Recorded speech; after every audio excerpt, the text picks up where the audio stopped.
exciting 2 minutes in sports happens in the blink of an eye. Oh, it's a photo of the Derby! But it's what happens behind the scenes that takes months of planning. What I like to do is start with the dressing. Meet Chef Robert Lopez. Very excited. He's the senior executive chef for Levy and head chef at Churchill Downs. We all know how big of a deal Derby 150 was. That was Chef Lopez's first time as the executive chef at the track. Now he's in his second year. What does it feel like on Oaks and Derby Day for you? It's almost like watching your play come to life on stage. You know, you've done all this work, you've done all this groundwork. We do have over 100 chefs come in from our company from all across the nation. Everything from the chef of the 49ers to the chefs of the USTA, and they're all coming in to support us.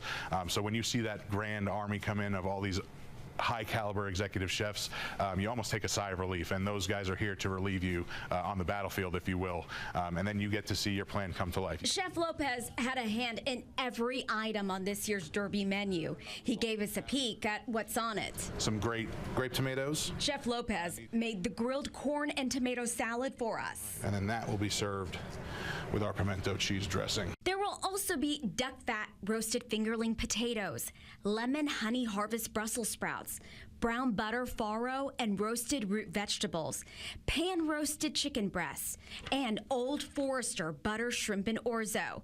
And his favorite? The dish I'm most excited about is our slow braised Kentucky beef tips this year, and we're serving that with a Kentucky peppercorn sauce.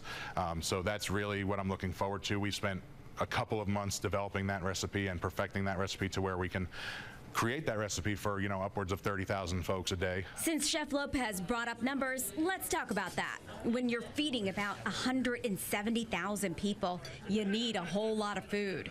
25,000 pounds of lettuce, more than 3,000 pounds of Brussels sprouts, 3,000 pounds of shrimp, and 50,000 liters of bourbon, and more than 28,000 bunches of mint to go with that bourbon for those mint juleps. And by the way, the mint is local, coming from New Hope, Kentucky's Nelson Family Agriculture in Nelson County. Chef Lopez says when they look at the menu, which is full of texture and color, they try to fold in as many local ingredients, supporting our local farmers and businesses. The goat cheese in many of the salads comes from Capriel cheese from Greenville, Indiana, and Kenny's Farmhouse cheese from Austin, Kentucky. Chef Lopez says on Derby Day, he's running like a thoroughbred through the 23 kitchens across the track, making sure everything is moving smoothly. His small army includes the 100 executive chefs that he mentioned and 4,000 staff who do things like dishwashing, line cooks, and servers. Chef Lopez says while guests are paying top dollar for the most exciting 2 minutes in sports, his mission is giving people the memory of a great meal that will last longer. The Kentucky Derby is the best sporting event in the world. We should have the best food in the world here as well. And Chef Lopez says when it's all over on Sunday, he takes a big nap. But of course, he can't rest for too long. There's life after Derby, and they jump right into the groove for preparing food for the spring meet.